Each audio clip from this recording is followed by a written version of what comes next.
మీ దగ్గర ఇలాంటి ice roller లేకపోతే వెంటనే పర్చేస్ చేయండి. నేనైతే ఇది ఎలా ప్రిపేర్ చేసుకున్నా అంటే ఫస్ట్ బీట్రూట్ తీసుకొని పీసెస్‌గా కట్ చేశాను అనమాట. సో, ఇప్పుడు ఆ పీసెస్‌ని అయితే మిక్సీలో వేసి పేస్ట్ లాగా చేసుకున్న ఒక మంచి పేస్ట్ లాగా. సో, దాన్ని వాటర్ యాడ్ చేసుకుంటూ ఇలా చేసుకోండి. సో, దానివల్ల ఏంటంటే ఆ జ్యూస్ మొత్తం బయటకొస్తుందనమాట. సో, ఇప్పుడు ఈ జ్యూస్‌ని అయితే మనం ఒక దాంట్లోకి స్ట్రెయిన్ చేసుకోవాలి. ఆ పల్ప్ అండ్ లిక్విడ్ అనేది సెపరేట్ చేసుకోవాలనమాట. సో, మనకు ఓన్లీ లిక్విడ్ కావాలి కాబట్టి దాన్ని సెపరేట్‌గా తీసుకోండి ఒక గ్లాస్‌లోకి. సో, ఈ రోలర్‌కి అయితే పైన చిన్న హోల్ టైప్ ఉంటుంది. దాంట్లోకి మనం ఆ జ్యూస్ అనేది వేసుకోవాలి.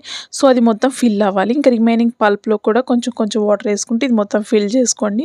అలా చేసిన తర్వాత ఫ్రీజర్‌లో ఒక 4-5 అవర్స్ అయితే అలాగే పెట్టేయాలి. సో, దాని తర్వాత మనం తీసుకొని మన ఫేస్ మీద రబ్ చేసుకోవాలనమాట.